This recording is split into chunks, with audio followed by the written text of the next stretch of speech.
Hey guys, I'm Stephanie and this is Steph Stove, and today we're making broccoli salad.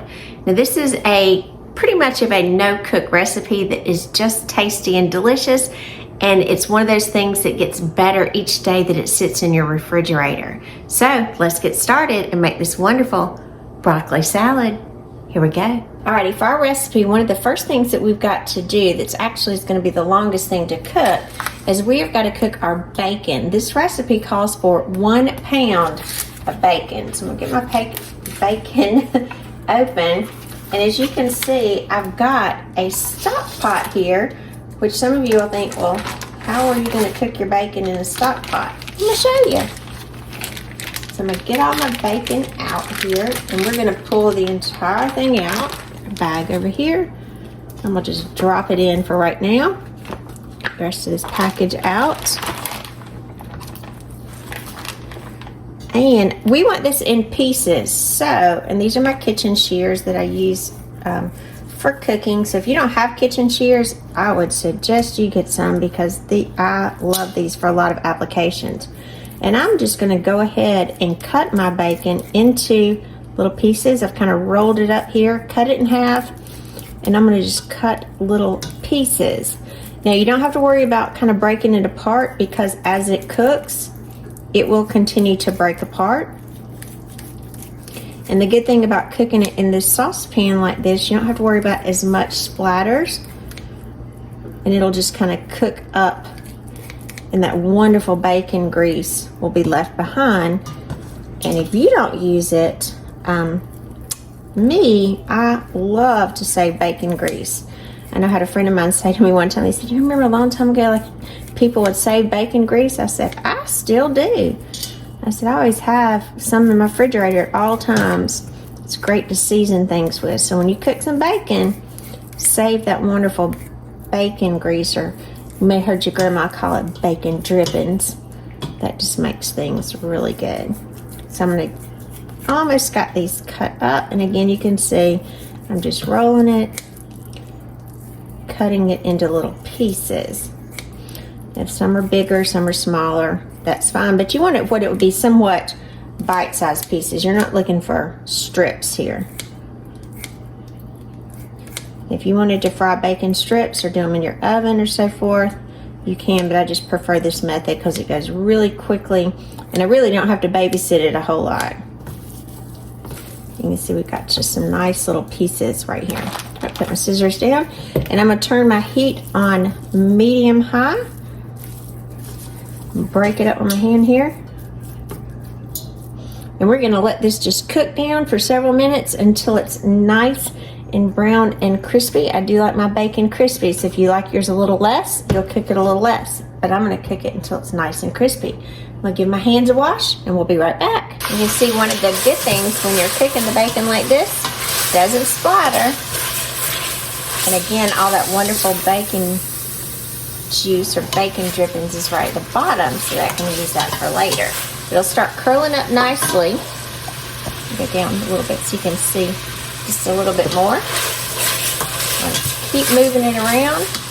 We'll get some good bite-sized pieces, and the whole pound will be cooked just in one shot. Alrighty, our bacon, as you can see, has been cooking about 15 minutes or so, and we have some beautiful, look at that, beautiful crispy bacon strips. You can see how my grease is in the bottom, don't have tons of splatters all over my stove, and you can just kind of have it in one single layer. I just kind of push it around occasionally just to be sure it's not sticking. All the grease continues to get it nice and crispy, and you can leave it and it works out very well. All right, turn my eye off. Let me remove this spoon, and then I will take a slotted spoon. I'm going to come in and I'm going to scoop out all of my bacon pieces. Oh, don't they look good? Look at that. That's some pretty bacon. Kind of drain it off. I'm going to add it to, I just got a paper plate here that's lined with some paper towels. Let's spread these out. I'm going to go ahead and get these out of the pan, and we're going to let these drain to let all the excess oil come off. And we'll be right back. Alrighty, for our next step, obviously this is a broccoli salad, so we are going to need 1 pound of broccoli, and you can just purchase it. I already purchased it halved like this, and I washed it, and make sure it is thoroughly drained. Now, for broccoli salad, you're only cutting the florets here. Now, if you want to, you can cut up some of the stems and grate them into it.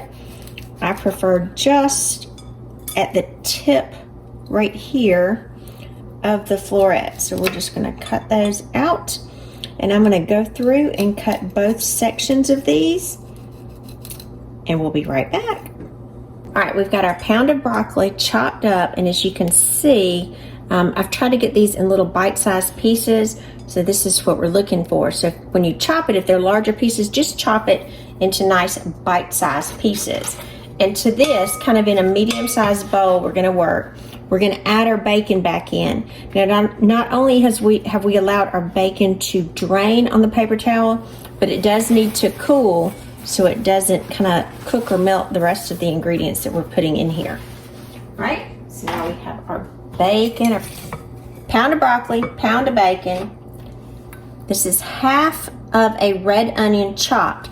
Now remember, when you're chopping onions, the smaller that you chop them, kind of the more pungent that they will be, kind of releases more of their flavor. So if you want them even stronger, chop them a little smaller. But I've kind of got them, again, bite-sized pieces. So not only do we have a lot of flavors in there, we've got a lot of pretty colors too. And I shredded this earlier. This is 1 8-ounce block of mild cheddar cheese that I've shredded. And this shredding for the 8 ounces will equal about 2 cups of the shredded cheese measured out. So just 1 8-ounce block of mild cheddar cheese.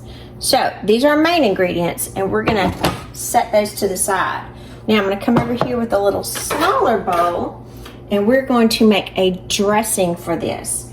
So for our dressing, we've got here, this is 3/4 of a cup of mayonnaise.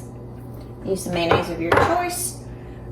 Store-bought, my preference is Blue Plate, or you can make your own. I have a great recipe on how to do that as well.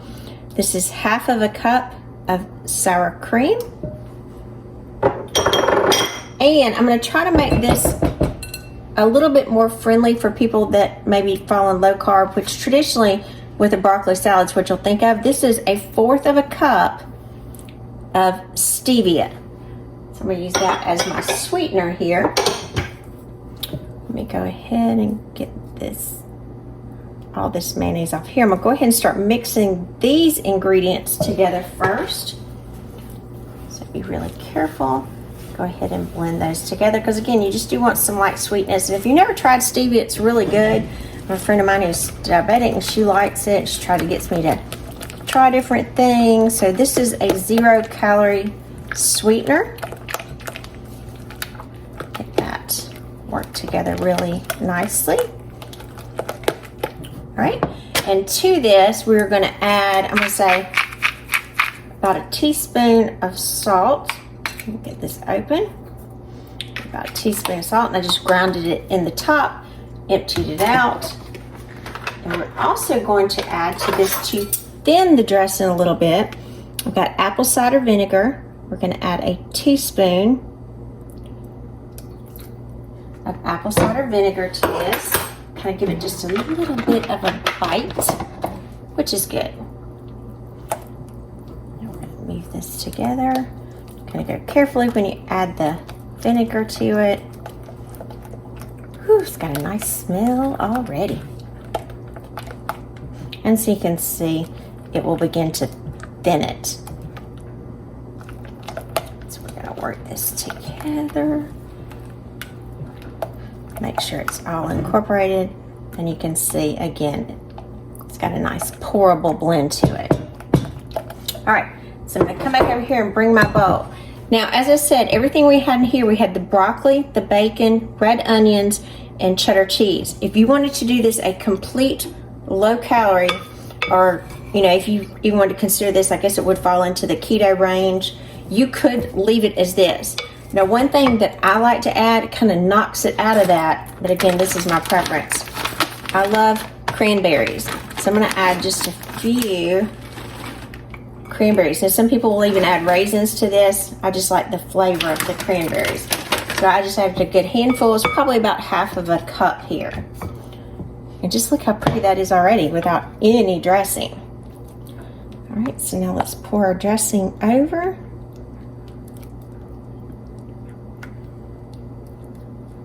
Get all that incorporated. And again, this is just an easy salad to make. About the longest it's going to take you to do is to cook your bacon. And so we are going to gently combine these until all of our ingredients are incorporated. Again, take your time. Look at that. This is great for you to make the day ahead and let it sit, because this is one salad that definitely gets tastier the longer it sits. Now, your bacon won't be quite as crunchy, but it'll still be just as good. It's very refreshing. You could even have it as a whole meal. It's very full of nutrients right here. So instead of just a side, you could just eat a bowl of this for your lunch. Super tasty. And there we have our beautiful broccoli salad. I'm Stephanie, and this has been Steph Stove, where today we made this amazing broccoli salad. I can't wait to dive into it too. Look at those beautiful, beautiful bites there. The broccoli, the bacon, the red onion, the cheese. That's good.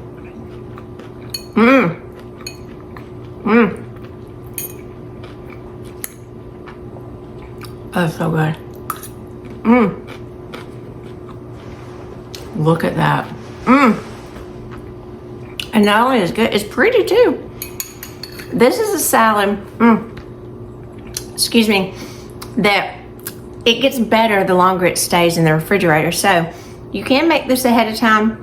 I would say it would stay good in the refrigerator for up to about a week. Obviously the bacon will get a little softer each day that it sits in there, but it'll be just as delicious. So enjoy this wonderful broccoli salad with your family as well. I'm Stephanie. This has been Steph Stove. Give us a thumbs up. Click that subscribe button for more great content like this. And remember, Steph Stove, we're making memories one dish at a time. Thanks for watching, guys.